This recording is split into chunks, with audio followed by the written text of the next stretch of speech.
Are you a podcaster? Maybe you've got that big idea and you're looking for a network to join.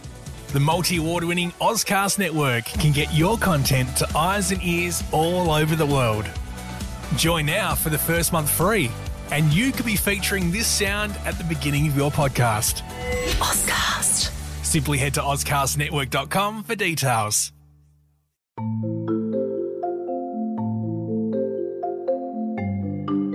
Thank you for downloading and listening to This Pathological Life. If you're interested in continuing the story, we have a second series called This Medical Life.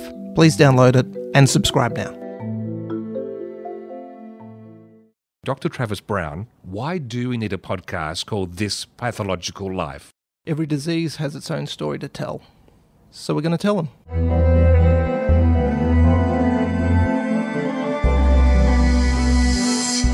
Dr. Travis Brown, I'm a bit nervous about this episode because it's all about lead, and my memories of primary school is gnawing on the end of a lead pencil, sucking it, if you like, during classes. I mean, we've had other episodes on smoking. I suppose that's the child's version where you learn to suck the teat, you know, the pencil, etc.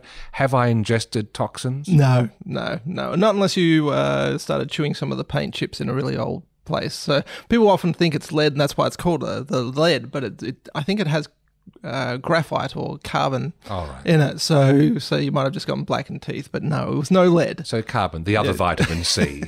Yes. So yes, this is about lead. Look, lead is a very useful metal. It's very pliable. It's a bright, shiny, bluish white metal. I'm not sure if you've ever seen it directly. It's Yes, my dad and I used to get some old bits of lead out in the back in the sandpit. We would melt it down in a saucepan, and then we would put holes in the sandpit with little hooks underneath, and we'd make our own fishing weights with lead. Yeah. No, look, it's really useful, and that's the thing. It's soft, it's pliable, so you can. It's easy to roll, and it has a low melting point. Yeah. So 327 degrees Celsius. Low melting point. Then a lot of anger from Mum when she discovered what we were doing with her saucepans. Well, I could only imagine. And then, so 327 degrees centigrade or 620 degrees Fahrenheit. Mm-hmm. And it doesn't easily corrode or leak when you've made something out of it. And in fact, it's still a very useful product these days. So because of the non-corrosive properties. Great. So it's all good. Yeah. End of the episode. And we can store acidic products in it. It's like tanks and lead acid batteries. Mm-hmm. And it's very dense. So everyone will have known that anytime you're using it with radiation, it's very good for protection. Mm-hmm. And we also used to use it in lead-based petrol. Oh, yes. So, yes. which is eventually phased out. It smelled fantastic, by the way. I loved the smell of that lead petrol. Am I not meant to say that? No. No. I still like the smell of petrol these days. That's a problem as well, I think. But there is a problem with lead. And it is toxic if it's inhaled or ingested. And so the problem is particularly children. So in the developing brain, lead is extremely bad news. And we have had recent times of exposure. So this is industrial contamination, so lead smelters. Mm-hmm. It's often a industrial byproduct or being used in part of the manufacturing that then contaminates waterworks. And so people are at risk. But if we look all the way back, we have our ancient ancestors regarded lead as the father of all metals. And there are ancient uses of lead. They used to, because it's so abundant, because it's easily mined, and particularly if you happen to be, the ancient Romans, they liked their slaves. So slaves would go and deal with the lead, and you wouldn't have to worry about it as a Roman citizen. So our oldest known lead-containing statue is a small statue in Turkey, 6,500 years BCE. And we also have the Babylonians, Assyrians used it in construction. Egyptians used it to glaze pottery, 3000, 4000 BCE. Chinese used it in coins, and the ancient Greeks and Romans used it. They even used it for knuckles for their gladiators. And what we know is also the Romans, particularly the affluent Romans, it was included in pipes, in plumbing, in drink water. So this is where we get lead. The chemical symbol is Pb, which is Latin for plumbum. Really? So this also means waterworks.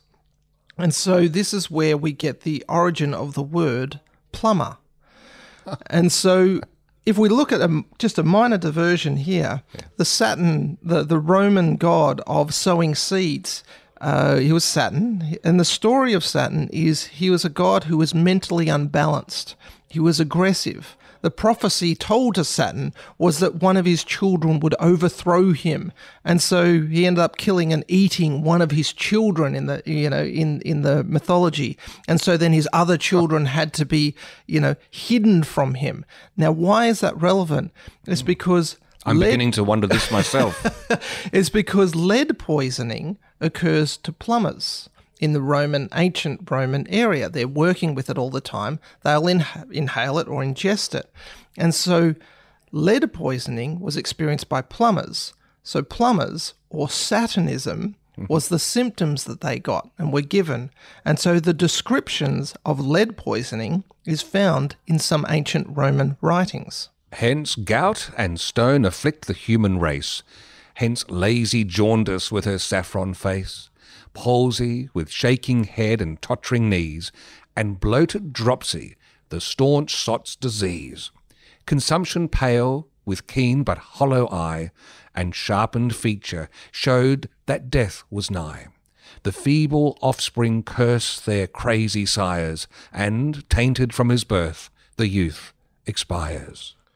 So in 14 BCE, we have a Roman architect, Vitruvius, who wrote about this pale complexion and the illness in the lead workers. And he quoted, "The lead receives the current of air, the fumes from it occupy the members of the body, and burning them thereupon, rob the limbs of the virtues of the blood. Therefore, it seems that water should not be brought in lead pipes if we desire it to be wholesome." And so he's starting to cotton on that this lead might be bad for the people who drink it, because the lead workers are getting ill themselves in this pale complexion. 200 BCE, so a bit before this time, they're talking about lead poisoning that we know now was reduced motor skills and paralysis. And so even, Hippocrates wrote of a lead worker with colic, so, abdominal pain. Dioscorides noted that this kind of disease, this Saturnism or this plumbism, could cause paralysis or delirium, intestinal problems and swelling. And so the thing with the Romans was they used lead on a huge scale. It was mined in England and Spain and brought back for them to use. They used it in water pipes, underground pipes, jars, pewter tableware. They used it in coins, paint, cisterns, roofing, even cosmetics and skin bleaching agents, which I'm not quite sure what that is.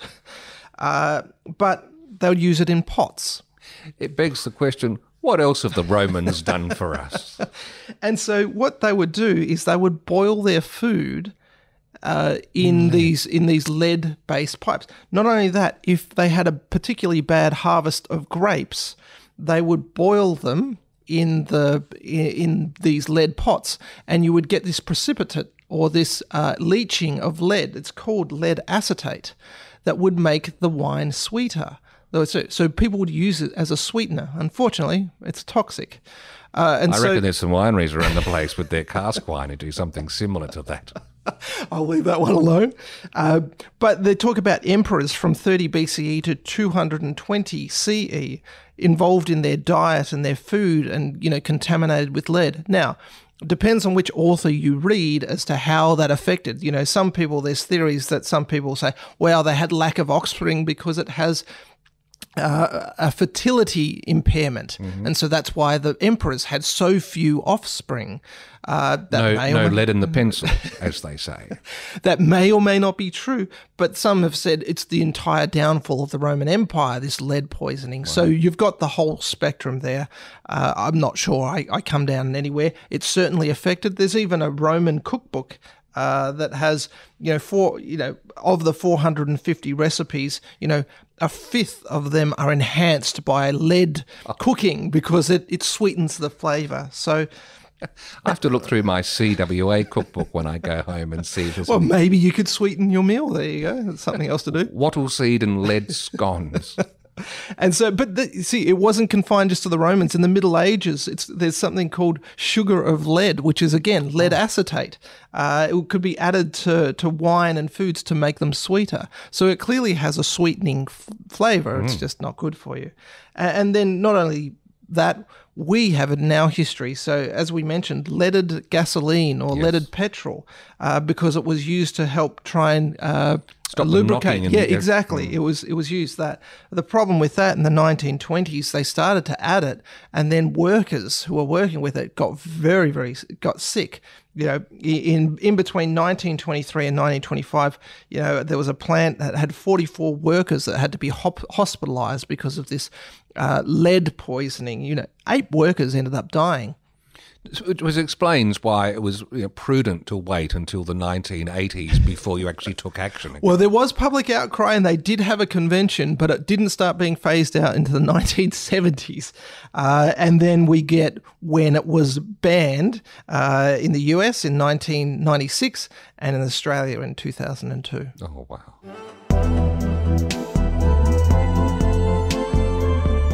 In the 1980s, research scientist Jerome Regu recreated sapa using ancient recipes that detailed the methods the Romans used to make the artificial sweetener. His results confirmed what he had long suspected, that the sapa turned out to contain a dangerous concentration of lead. Quantities ranged from 240 to 1,000 milligrams of lead per liter. That's way more lead than I like in my liter. Naregu explained that even 1 teaspoon of such a syrup would have been more than enough to give a person chronic lead poisoning. The Romans, of course, were ingesting far more. How dangerous was ancient Roman sapa? Well, it was so bad that if it existed today, it would be outlawed in the United States. And we're talking about a country that loves Big Macs and Four Loko. On This Pathological Life, of course, we're investigating lead, and we're asking back onto the podcast, this time, a guest from last year, Dennis Strenk, who's a pathology assistant at Wisconsin Diagnostic Laboratories. Dennis, welcome back to This Pathological Life. Thank you, Steve. It's an honor to be back on the third best pathology podcast. And who's number 1? We won't mention that one, but we know who's number 2. Well, let's see if you help us go up or down on the ratings with this particular interview. So the pressure's on. Oh, okay. I wish I'd have known that ahead of time. In our exploration of lead, we have referenced thus far the Roman Empire. And intriguingly, whenever I visit the US, I always feel like I'm joining the Roman Empire with the imperial look of the guards' costumes at the airports.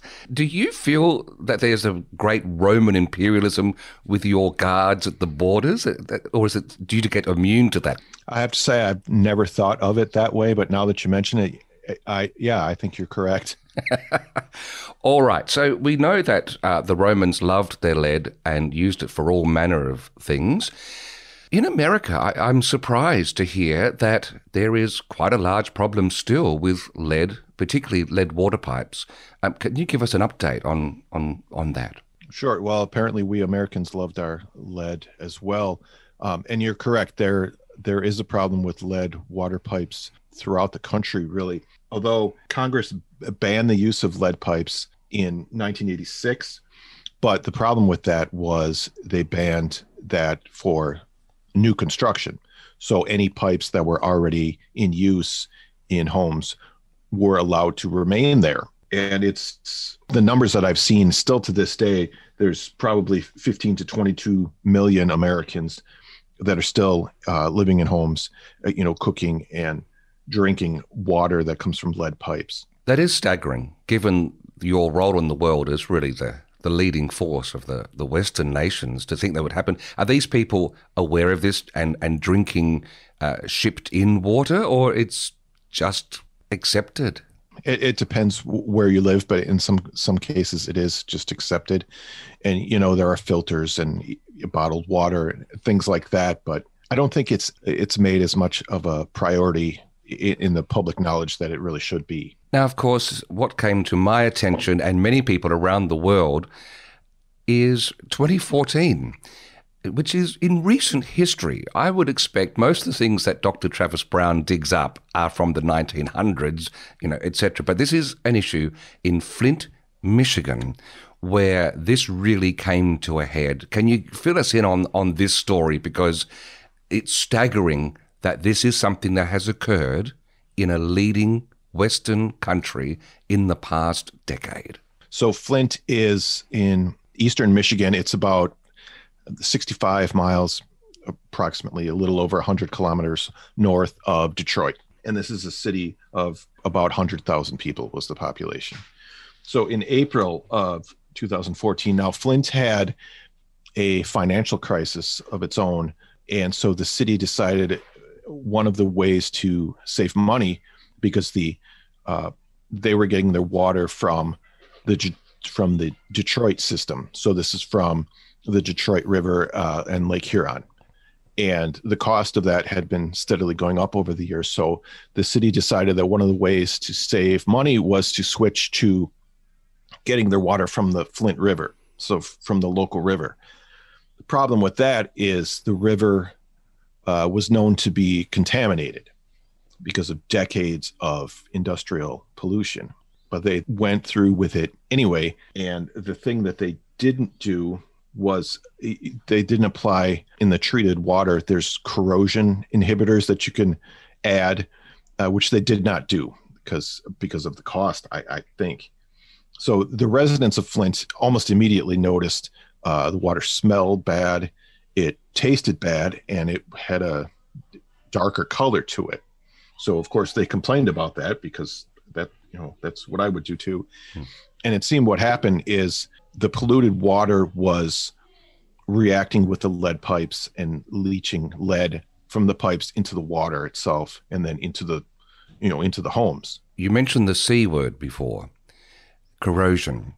And right. Corrosive inhibitors, because that doesn't sound like a good recipe when you've got water in lead and you've got that at play. That's true.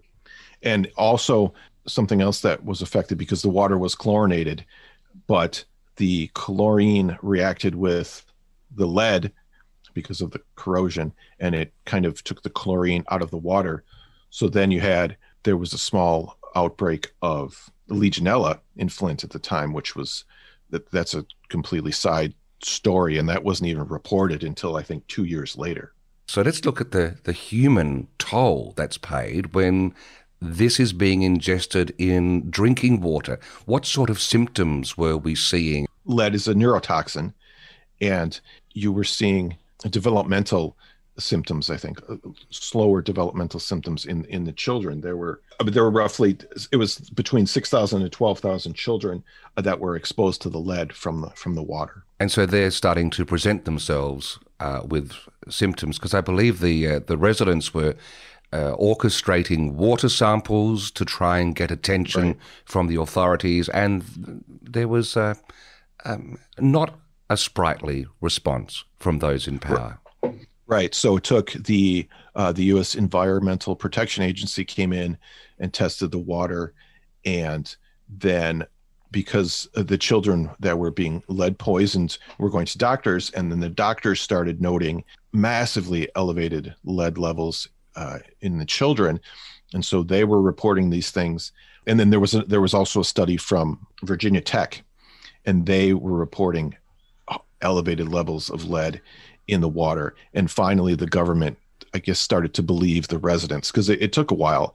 And I'm not sure how familiar you are with American politics, but when it comes to trust in the government, that's something we don't have a lot of to begin with, even at that time. A theme that started arising in some of our conversations, in fact, we've got an episode on leprosy.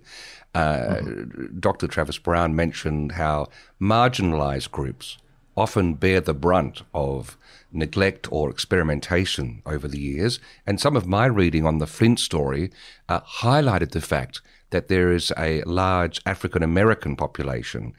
Do you think that it had anything to do with it in the makeup of this scenario, that things might have been done differently had it been your white Americans?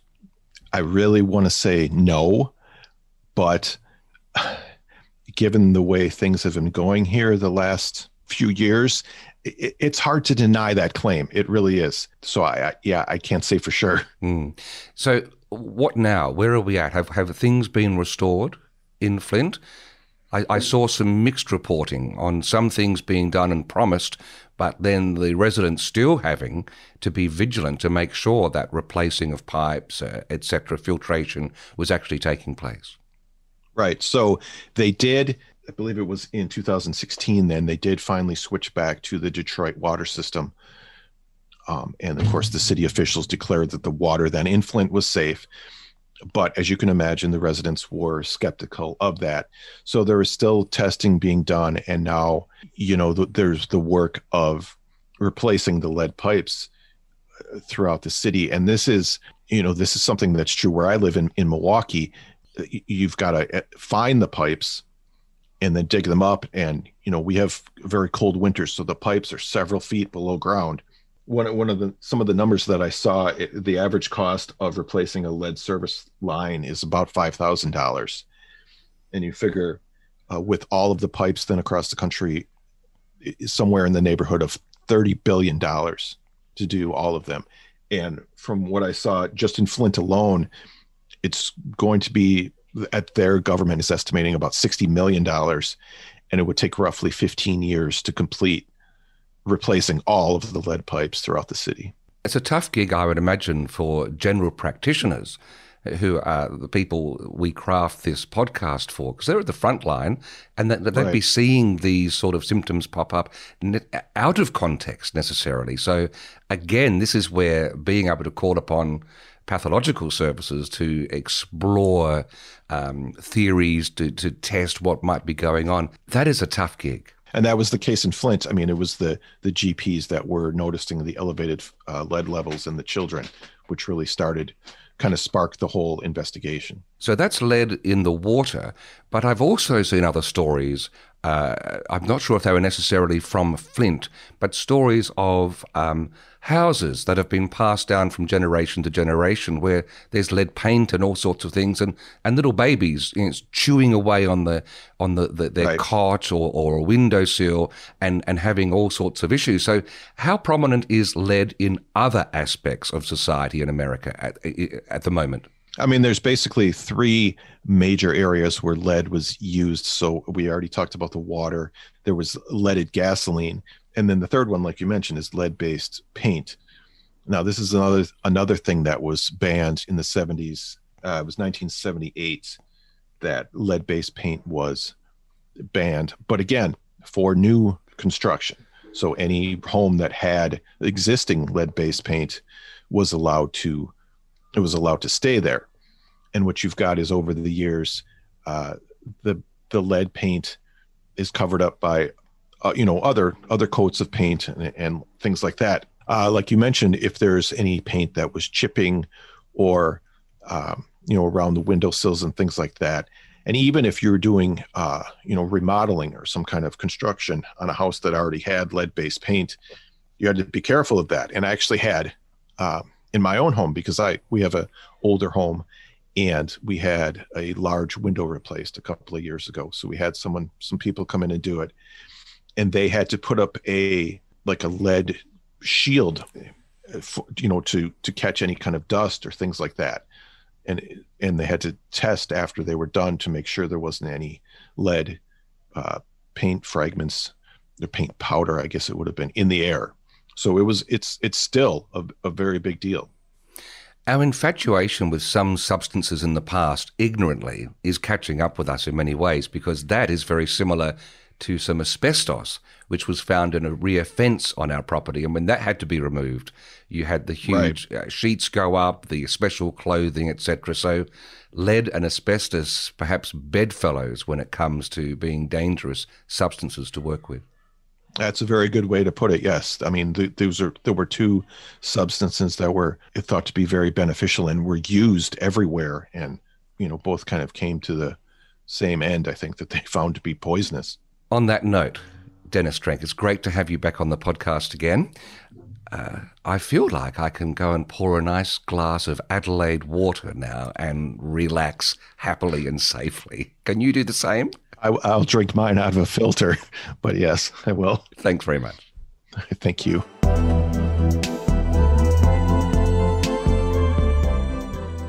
So then that brings us back to Australia. So have we had any problems with lead? And none whatsoever. The answer is yes. In South Australia, we have. We have our own. There's a Port Pirie, which is we have a lead smelter that's been here since 1889. And the problem is there is lead in the environment because of this, and children's lead levels have become of increasing concern. So, lead levels in just recently in the last few years have hit in 2-year-olds have hit a 10-year high, measured at 7.3 micrograms per deciliter. That will become more apparent what that means in the next segment. Yeah. But here we go with number of children testing over 20 micrograms per deciliter, 13 in 2019 and 16 in 2020. So this is a really concerning trend. It is, because I thought we were on top of that and it was heading in the other direction. No, it's parents are becoming increasingly concerned, and particularly on windy days won't let their children play outside in that area. And lead is also, unrelated to this, found in homes and some public places. So there was a Macquarie University study that found that, children who have levels greater than 10 micrograms per deciliter in their blood now for a duration can lose up to 13 IQ points per 10 micrograms per deciliter. So yeah, when we look at Port Pirie, the second half of 2020, the lead smelter was found to have breached the EPA standards, and so that's part that's mixing in here. So it's being aware of it. It's also being aware that it can be in overseas cosmetics. It's old paint and houses, and we'll go a little bit more into the significance of that in this next segment. All right, we'll come back in just a moment. Look right at me. Look right at me. When her son Gavin started to become ill, it was subtle. So subtle, Leanne Waters wouldn't have been blamed for missing it. Okay, look right at me. Keep your head straight. How about over here? How many fingers? One. Okay, good job. Look up. Look down. Do you have any? Do your fingers feel numb at all? But one day she looked at Gavin, and then looked at his twin brother Garrett side by side. The difference was staggering. The size he is right now is pretty much the size he was last February 5th of 2015. So almost a year. Almost a year ago, yes. How much does he weigh versus his twin? He's 35.8 pounds and his twin is 53 pounds. For months they had been drinking the same water, but Gavin was showing the effects of being poisoned by lead. And such is the nature of lead poisoning. It can affect people very differently, even twins. Do you remember what the number was? 6.5. What is normal? Nothing. There's no safe exposure to lead. It's a mantra repeated by doctors all over the world. No lead, not even a little bit, is acceptable, because we know more than ever what it does to the body. When lead is ingested or inhaled, no organ in the body is spared. Lead even attacks the DNA, affecting not just you, but your future children. All of it essentially irreversible. Equally frustrating, the symptoms could show up now or years from now. Dr. Travis Brown, so far in this episode, you've led us along a garden path. Let's head back to the pathology laboratory now. Right. So yes, we're lead.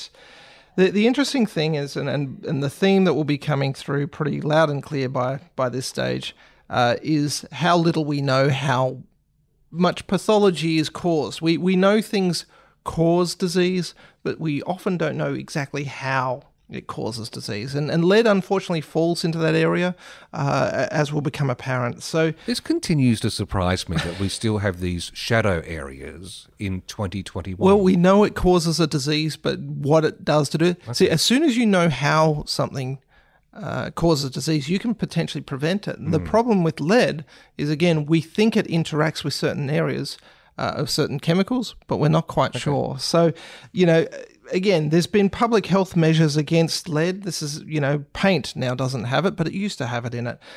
Petrol, again, same thing. Consumer goods, we've outlawed it, but not everywhere will have outlawed it. So what we measure, what is a safe lead level? Well, no one knows. None is safe. But if we have less than 5 micrograms per deciliter, then that is the measure that is safe for us, because that's what we can measure.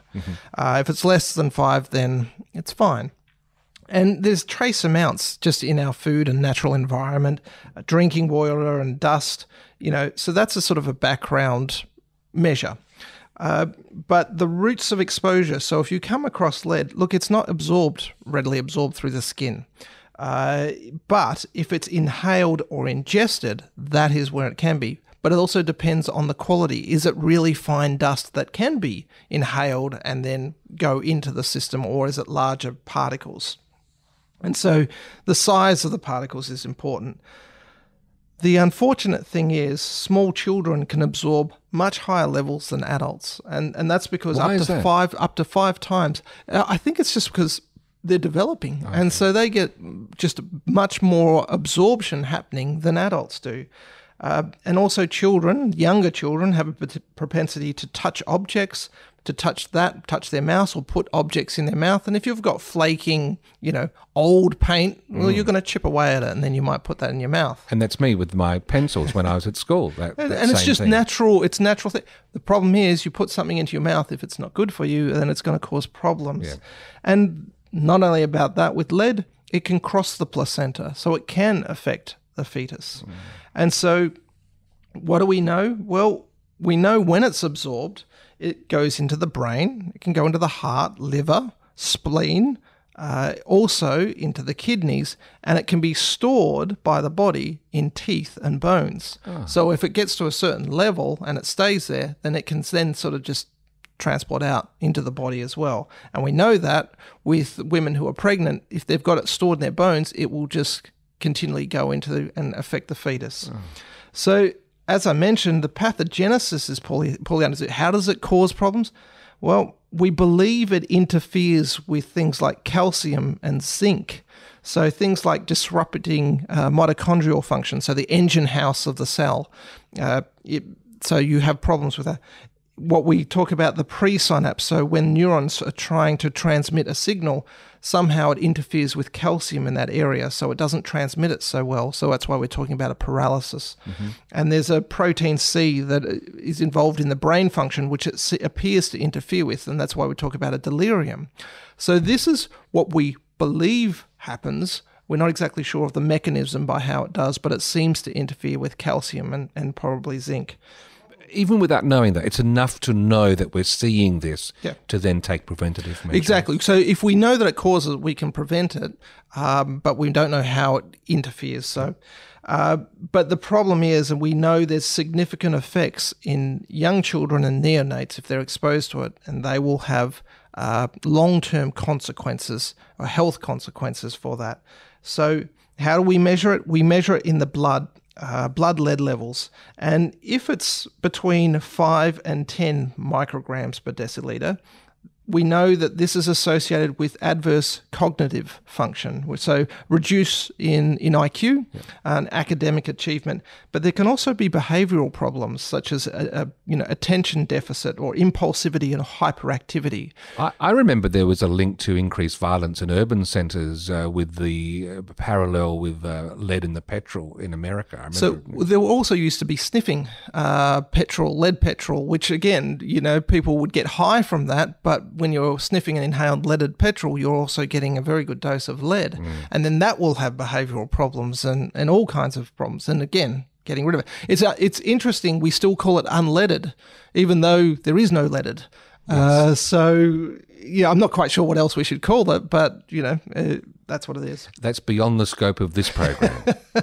So, and then if we start getting over 10 micrograms per deciliter, we start getting other symptoms. So things like GI tract symptoms, abdominal pain.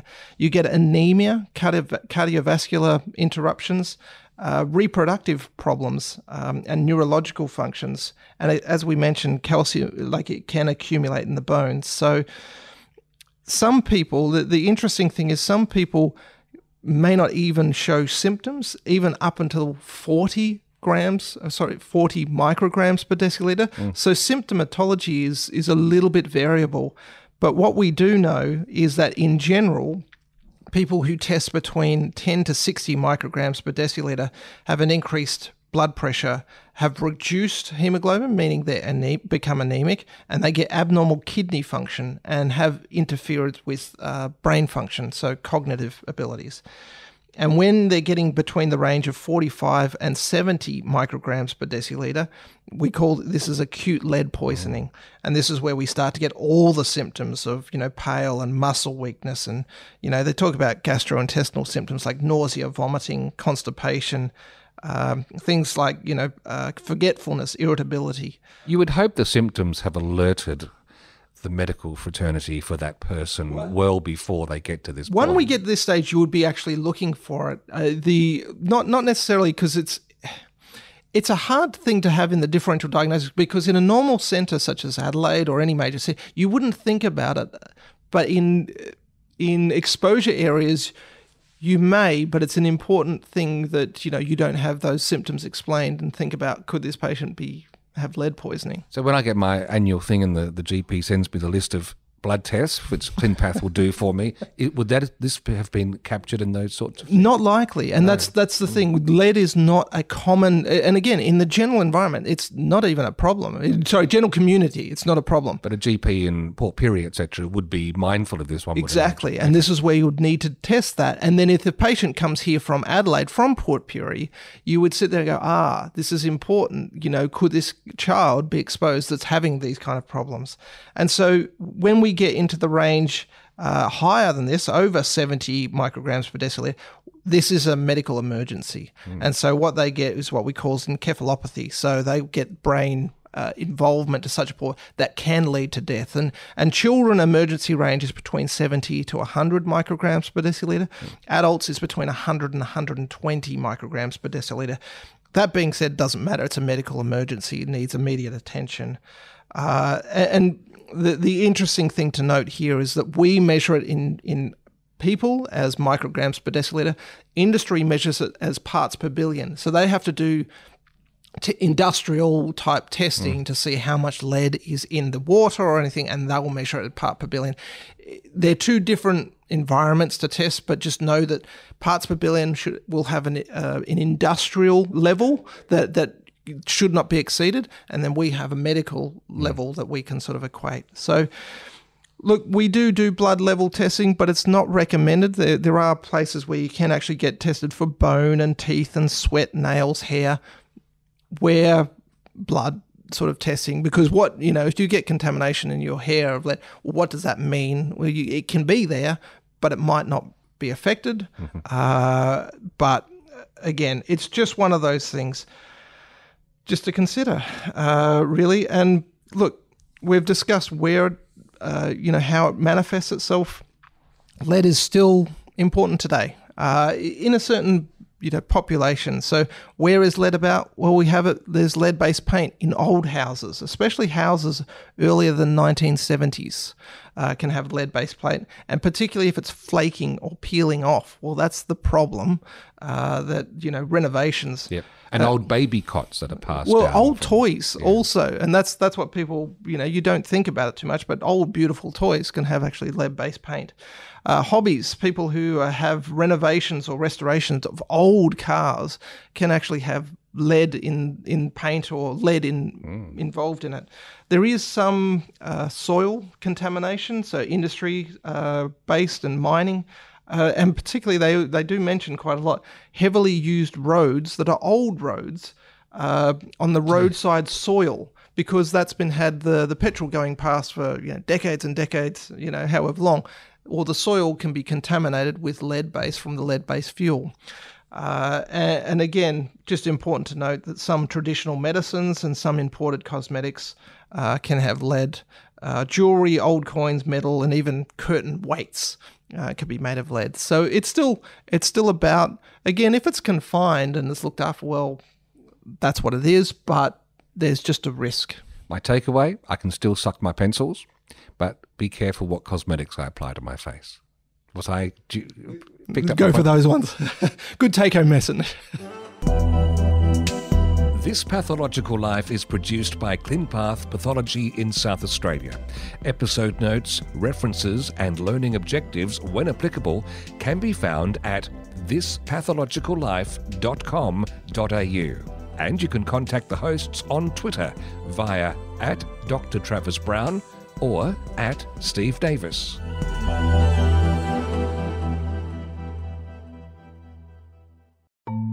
Thanks again for listening, and just a reminder, if you haven't done it yet, have a quick search in your podcast app for our second series, This Medical Life.